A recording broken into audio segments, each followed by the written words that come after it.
আল্লাহ নবীর গোলাম হাবিব হিসাবে তার দরজা মর্তবা বাড়বে, তিনি রসুলের পাক তার মুখ উজ্জ্বল হবে, এটা সত্য। কিন্তু এই পাল্লাবাড়ি হলে লাভ হবে। আমরা সবাই যদি বিপদগামী হয়ে যাই, হুজুর সাহেব কোনো ক্ষতি হবে? কথা বলে কোনো ক্ষতি হবে? অলিগুলা মসজিদ দেহের কোনো ক্ষতি হবে? গান্ধীর কোনো ক্ষতি হবে? তারা আমাদের সদস্য, তারা যা দেওয়ার দিয়েছে। আমি অনেক জায়গায় বলেছি যে আমার বাবার জীবনে এমন কোনো গাছ, এমন কোনো গুমর, প্রত্যেক মানুষের ব্যবসার পিছনে একটা গুমর, বক্তব্যের পিছনে একটা গুমর, কাপড়ের পিছনে একটা গুমর থাকে। আমার বাবার জীবনে আমি দেখি নাই যে তার এই মকবুলিয়তের কোনো গুমরকে তিনি ফাঁস করবেন, সকল গুমরকে আল্লাহ হাবিব মুহাম্মদ রাসূলুল্লাহ সাল্লাল্লাহু আলাইহি ওয়াসাল্লামের এই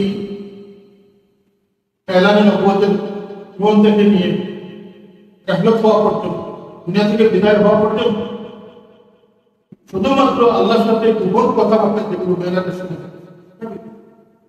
আল্লাহ হাবিব সাল্লাল্লাহু আলাইহি ওয়াসাল্লাম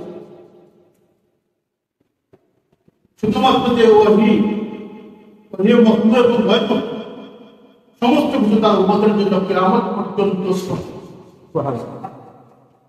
পুরো গোমর আল্লাহ নবী সাল্লাল্লাহু গোপন রাখে। কারণ এই নবীকে আল্লাহ পাক খুব দয়ার বাণী দিয়েছিলেন, আজিজুন আলাইহি মা আনিত। সন্তানের শরীরে ইনজেকশন পুশ করলে মা খাবে, আর উম্মতের দুঃখ আসলে নবী খাবেন। এই সেই নবী আলসার আরেক নাম হচ্ছে এই নবীর গাদরি থেকে যুবক কারামিদের উম্মতের, এই গাদরি এবং যুবক কারামি থেকে উম্মতের রক্ষা করে রাখার দায়িত্ব হচ্ছে জীবন এবং বোধকে জিন্দগিকে মূল্যায়ন করার জন্য আসবাব হচ্ছেন 2 কোটি টাকা দামের হীরা রাখতে আমিও আমার চোখে আমি কোটি কোটি টাকার মূল্যবান আসবাব হচ্ছে। আর অনেক সময় নিজের কাছেও চলে আসে, দামি দামি কলম দেখেছি, এগুলো দিয়ে মানুষের দাম বাড়ে। মানুষের দাম বাড়ে, আল্লাহ নবীর দামনে যে যত বেশি আঁকড়ে ধরবে, আল্লাহ নবীর তাসির যার জীবনের উপরে যত বেশি আসবে, মহব্বতের সাথে তাজিমের সাথে আল্লাহ নবীর ইত্তেবা করবে, দুনিয়া সবচেয়ে শ্রেষ্ঠ। ইনি আবু বকর সিদ্দিককে আকবর হয়েছে। আল্লাহ নবী ছিলেন দেখতে বলেছেন সারা দুনিয়ার ইমানদারদের ইমানের পাল্লায় আবু বকর শুধু শুধু এতাআত জন্য, আর চেয়ে বেশি এতাআতকারী সাহাবী ছিলেন। মহব্বত এবং তাজিমের মাত্রা ছিল অন্যান্য সাহাবীর চেয়ে আবু বকর সিদ্দিক রাদিয়াল্লাহু আনহু বেশি। যেখানে আবু বকর যখন কাঠের কাপড় পরেছিলেন, আল্লাহর পক্ষ থেকে জিবরিল আপনি এসে বলছেন যে আল্লাহ জানতে চেয়েছেন আবু বকরকে আপনি জিজ্ঞেস করবেন তিনি যে আল্লাহর জন্য কুরবানি করে আল্লাহর উপর সন্তুষ্ট হয়েছেন, আল্লাহকে সন্তুষ্ট করেছেন, আল্লাহ সন্তুষ্ট হয়ে গেছেন, আপনি জিজ্ঞেস করেন আবু বকরকে আল্লাহর উপর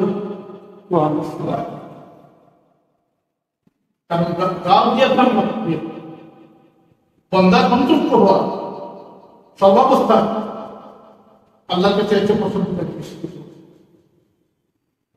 বন্দার বিপদে আল্লাহর উপরে সন্তুষ্ট থাকবে, এটা আল্লাহর এমন হাদিস শরীফ রয়েছে, আল্লাহ বর্ণনা করেছেন যে মানুষকে আল্লাহ তার উপরে উঠেছে, অথবা মর্যাদাকে উপরে উঠেছে, আর দুর্ভাগ্যবান সে আমল দিয়ে সেখানে করতে পারে, আর আমল দিয়েছে ওই স্তরীকে পৌঁছতে পারতেছে, তার জন্য মুকদ্দর করে রেখেছেন আল্লাহ ওই স্তরে ওই সম্মানটা। তখন আল্লাহ পাক এই ব্যক্তিকে বিপদের সম্মুখীন করে, এই সম্ভব বন্দা ইবাদত দিয়ে আমাকে সন্তুষ্ট করে দেখি এই পরীক্ষা কোনো সম্মুখীন হয়ে পরীক্ষা দিয়ে সফল একটা করতে পারছি, আমি সময় থাকে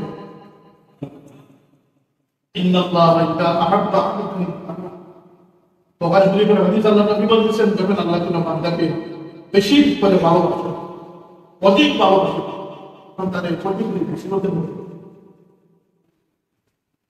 বেশি উপর মুসিবতের আল্লাহর পক্ষ একটু একটু গভীরভাবে অ্যাকসেপ্ট করতে পারেন। যদি যদি সুখ না থাকে, যদি ব্যথা বেদনা, এই যদি আমার না মিলন, সুখ দুঃখের মিলন, কথা ঠিক না? যদি এই দুঃখ না থাকতো, কষ্ট না থাকতো, তাহলে মানুষ কতটুকু প্রভাব তাকে কতটুকু বলে বলতো। মানুষের এই বিপদই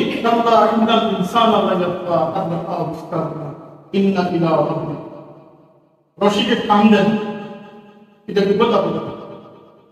সংঘাতময় পৃথিবী, অস্থির পৃথিবী, এই পৃথিবীতে যে আল্লাহর গজবের রশি খেয়ে গেছে তাকে আল্লাহ রসুল বলেছেন, যখন গজব শুরু হয়ে যাবে, তসমির দানা ছিললে যেভাবে একের পরে একটা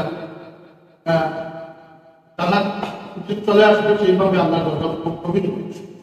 সারা পৃথিবীর গজবের খবর আজকে আর বলা কিন্তু সমাজ করবে। সকালে যে জানা আসছে পৃথিবীতে কি করতে খুবই আনএক্সপেক্টেড কিভাবে গজবের খবর করতে পারে।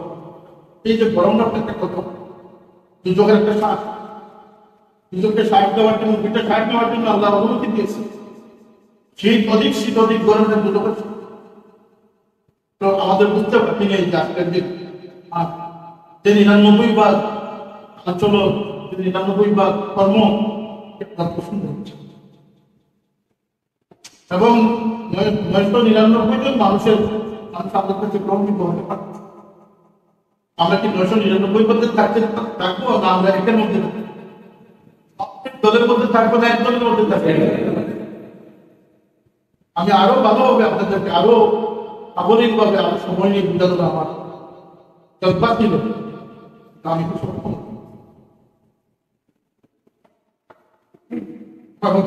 তত উত্তর হবে। আমি সারা দুনিয়ার দিন পাব, আমি আপনাদের মসজিদ নিয়ে পাব, আপনাদের দিন মজবত দিয়ে ভাবতেছি, নামাজ ছিল মুসলমানের কথা ভাবতেছি। এই কুরবানি যেন আল্লাহ কীর্তনে কবুল করে। আমার মাহুত তত বিক্ষোভের জন্য পৃথিবীর সব সহায়ক তবুও জানি আপনারা আমাকে বিশ্বাস করেন। আপনাদের সেই ভালোবাসাটা আমি নিয়ে বলতেছি। আমার বাবার একটি শেয়ার রয়েছে, সম্মান না হলে